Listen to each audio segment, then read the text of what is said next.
Alexandre Depagne, bonjour. Merci en tout cas de nous donner quelques instants entre deux épreuves et on sait combien le temps est compté. Comment tout simplement, à la fois on peut être cavalier à haut niveau et en même temps speaker d'un CSI à Dinard. À la limite, je sais même pas vous répondre clairement. Ça s'est fait un peu tout seul au fur et à mesure des années. J'ai une famille qui est très investie dans le monde équestre depuis tout petit. Donc j'ai commencé par monter à cheval. Grâce à mon grand-père, j'ai rencontré un grand speaker qui s'appelle André Jacques Le Goupil quand j'étais tout petit, ici dans la tribune de Dinard en plus pour la petite histoire.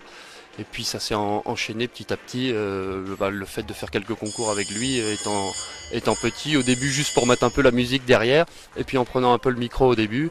Et puis jusqu'à l'année dernière, avoir Grégory Mars et toute la famille Mars qui tape au carreau pour venir être speaker officiel du 5 étoiles. Alors, en tout cas, c'est sûrement un très beau compliment de la part de Madame Mars. Sûrement des moments, à la fois une vision forcément, à la fois en étant cavalier et en étant spectateur, mais en allant expliquer aux gens. Forcément, on a quelques petites, je dirais, il y a des petites choses que l'on voit et des fois on aurait presque envie de dire. Oui, et je dois avouer, je le fais même pas exprès, mais de temps en temps, ça vient naturellement. Je me permets, et je peux me permettre du coup, parce que je sais ce que c'est d'être à la bord d'un triple où il faut freiner, faut tirer sur l'arène pour dire au cheval reviens. Et donc, c'est ce qu'on m'a déjà dit, que ça rend le truc un peu sympa et ça image la chose de l'intérieur. Le but, c'est d'essayer de mettre les gens à cheval quand ils regardent le terrain, quoi. C'est tout à fait ça, hein. C'est-à-dire que on l'a vu d'ailleurs sur les épreuves d'hier et déjà de ce matin, où on a vraiment l'impression, Alexandre, que vous êtes à cheval avec eux. Exactement. C'est ce qu'en tout cas j'essaye de faire. J'essaye de passer comme message, et notamment dans les grosses épreuves, faire de l'épreuve quelque chose de vivant et donner l'envie aux gens de s'inscrire dans un poney club quand ils repartent de Dinard s'ils connaissent pas les chevaux, quoi.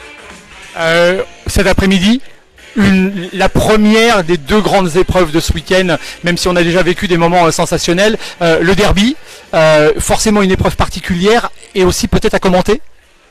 À commenter, oui, c'est sûr, parce que c'est un petit peu différent de d'habitude. Il n'y en a pas dans tous les concours. Et en plus, ici à Dinard, le derby est mondialement connu. C'est un derby mythique.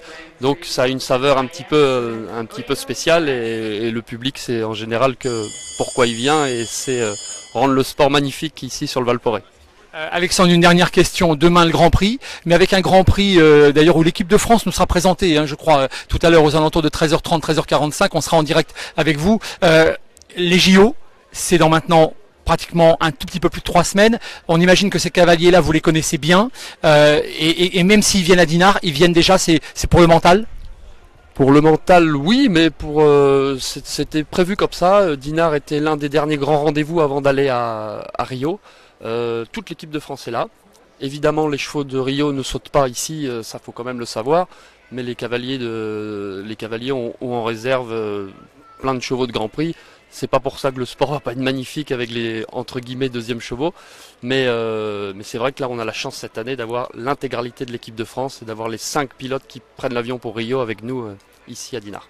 J'imagine que de commenter les meilleurs champions à la fois du monde et la meilleure équipe de France qu'il puisse y avoir, j'imagine que c'est une sacrée fierté. Ah, ça c'est sûr, une grande fierté quand on annonce en plus notre Français Simon Delestre qui est numéro 1 français certes, mais numéro 1 mondial aujourd'hui. C'est formidable. Et puis même d'avoir les autres derrière, il y a eu Kevin Stott qui pendant des mois a été numéro 1 mondial, qui est là aussi bien sûr. On a Pénélope qui est là, on a Yves Boss qui est là, Philippe Rosier qui est là, bref. Ça va être super samedi dimanche. Alexandre, merci de nous avoir donné ces quelques minutes parce qu'on sait qu'elles sont précieuses pour vous. En tout cas, on vous reverra pendant forcément ces 2 jours.